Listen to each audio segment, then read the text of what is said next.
What's up guys, it's Butters here and welcome to the player character video for our Dungeons & Dragons 5th edition campaign reboot for Age of Daggers.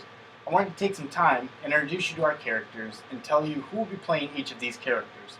If you recall, we began the Age of Daggers campaign back in January, but due to unforeseen circumstances, we had to cease play of it.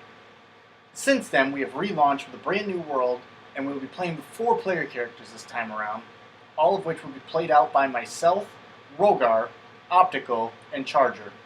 Legie will be returning as our DM. Our game sessions will be uploaded to this YouTube channel, and in the future they will also be played live on a new Twitch channel dedicated to tabletop gaming, but more of that to come in the future. In the near future for you, however, you can see an overview video from our first game session as to the events that occurred in our first session, as well as future uploads of our game sessions to come. Our second game session will be recorded on August 22nd, and the upload will occur on August 23rd. So now, let's get into the characters. So I play Ferris Nuno, the Wood Elf, born and raised in the city of Oren, a major elvish city located in the heart of a great forest with a great river that runs straight through it, perfect for trading. An elvish city that prides itself on the purity of the race. All pure elves are welcome in this predominantly wood elf city, but half-bloods were looked down upon. Being pure wood elf, this was no problem for me. I was treated as royalty. This made life growing up easy for me, but not fulfilling. I longed for something more. One day I decided to take something that didn't belong to me. It started out small, a box of matches here, a loaf of bread there. And as I continued to do this, the thrill and the risk of taking larger and more prized possessions became more enjoyable. Shortly after my 75th birthday, I left the city of Torrid when I met another wood elf named Malin, who said I had a great talent as a thief, but not enough talent. Malin wanted me to join his guild of thieves known as the Shadow Blades, and have me trained to become a real thief. After 50 years of training and robbing everything from small village shops moderate-sized cities, I was becoming proficient in stealth, deception, acrobatics, and sleight of hand. Shadowblade, it started to become more than just a thieves guild. After Malin and I were sent on a mission to steal from an assassin's guild known as the Fane. Malin and I managed to steal from the Fane, and they were impressed with our skill as thieves. So much so, they wanted us to use our thieving skills with their assassin skills. We began training to be assassins. It is over the next 75 years of training in assassin techniques, learning poisons, using disguises. The guild created a new language called Thieves' Cant, which all criminal networks use universally. I am now 200 years of age, and I have left Fane and the Shadow Blades, and I have found myself venturing with a group of outcasts who long for something more as well.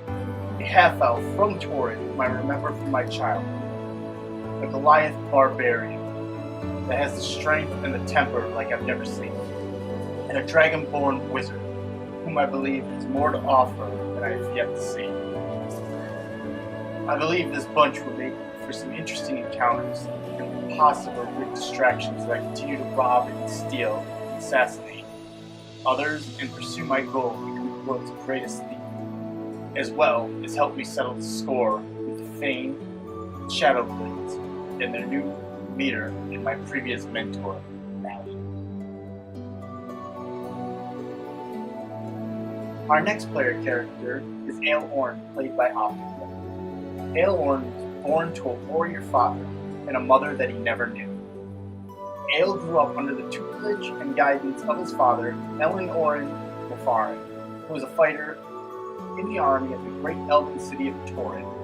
Torrid, being a city who prided itself on the purity of the elven race, always looked down on Ale, constantly reminding him that he was not welcome and never would amount to anything in his life. It was out of the respect of his father that the citizens even tolerated Ale's presence. It was Ale's father who taught him how to fight, use weapons, protect himself while he was gone to battle. He taught Ale how to properly wield a sword. But it was the bows and crossbows that Ale found most interesting. He was an excellent shot with a bow and an even better shot with a crossbow, even at a young age. Ale loved to tinker with the crossbow, take it apart, replace and improve the different parts, and put it back together. He actually loved to tinker with anything he could get his hands on, constantly taking things apart, putting them back together, oftentimes making something completely new. Eventually, his bedroom even began to look like a workshop. There were pieces, parts, springs, sprockets, bits, and doodads here and there. Ale grew up never knowing why people looked down on him, but always found solace in his only friend, Ferris. Even though Ferris was much older than Ale, he treated him as an equal and always led Ale into trouble around the city. To Ale, it was more than just fun and games. It was his way of getting back at the adults who always treated him like an outcast. One day, the armies returned from battle at the edge of the forest and were running to meet his father. Ale was met with diseases of blame and anger. It didn't take long before Ale realized his father was among the bodies brought back from the battle. Without the protection of his father, and being blamed as the reason his father was distracted in battle and led to his death, Ale left the city of his birth. Along with leaving his childhood behind, leaving his father was his link to the city, in which he hated, dropped his surname as well. Leaving with only clothes, some food snags, and his beloved crossbow, which he lovingly named Darwin, set out past the forest edge. On his travels, he came across Harold, the alchemist who taught Ale all about black powder and its properties, but only after Ale agreed to return something to Harold. After retrieving this artifact from a high-ranking official in the city of Gahil, Harold helped up inside the deal and more, helping Ale to develop his current weapon of choice, the pistol. Ale and Harold are the only people that Ale knows of that know of this weapon. Now traveling with his childhood friend, Ferris, a Dragonborn and a Goliath, Ale Oren now feels like he belongs somewhere, even if that somewhere is nowhere.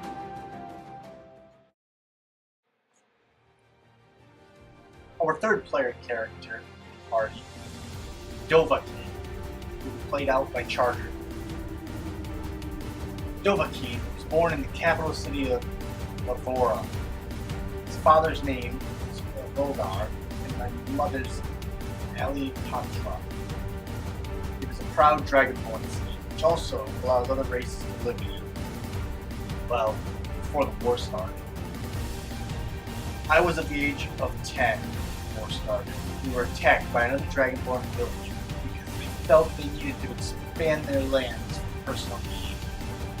I had just learned my first cantrip mending, thanks to my wizarding mentor, Dovahkiin, for taking me in as an apprentice. He also taught me basic healing. He also gave me my very own spell when he decided to go help in the war. I also went because I would have been too worried about my master, who could be very forgetful. He taught me magic, but we also helped on the medical team or after battles. By the time I hit adulthood, I had been promoted to combat medic with my mentor and master, Dovahkiin.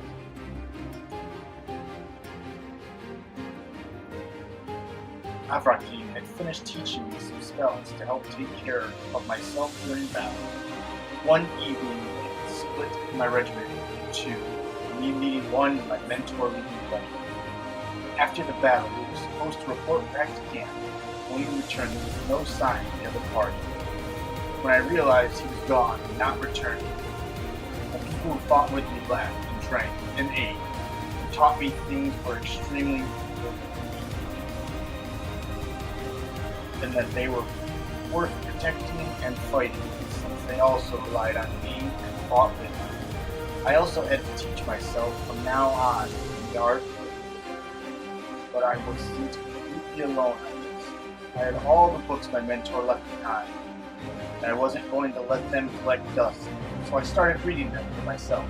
By the time I was 16, the enemies were getting ready to draw back when we combat medics were helping a war party, and I gave them advice on which I thought was correct. It led us straight into an ambush. I was watching as all my men were slaughtered, as the war party was ripped to shreds. I miscalculated, and this was a huge mistake and failure on my part. I decided I would return to camp, for them to think the whole party was wiped out. No one was to know about my mistake. I decided to go on adventuring alone for a while. I would go look for magical artifacts that my master mentioned in the books. I have to continue what you didn't finish. I ran into all these different sorts of people. An elf, a Goliath, a half-elf. Elf looked really shady, but also looked like a good ally. Goliath is very menacing, but all in all, not that bad of a guy to help destroy some goblin skulls. I don't know what to think of the half-elf. He leaves no special impressions on me so far, but I've seen him too many times stroking his gun Darlin, or whatever he calls it. We are a little ragtag group, but if they're willing to fight with me, I am definitely willing to risk my life for them. The last player character in the party is Cord, played by Rogar. Cord is a Goliath barbarian that was raised in a small village. When he was young, the village was attacked by religious fanatics. These fanatics burned down Cord's village, killed all of them, and took him and other children into slavery. Cord now has a great hatred for religious fanatics. He has grown immensely in size due to slave labor that he has done all of his life until the day he escaped. Very little is known about Cord's background, as Cord does not like to speak much, though Cord is extremely strong, can take many hits, and is a great ally to have.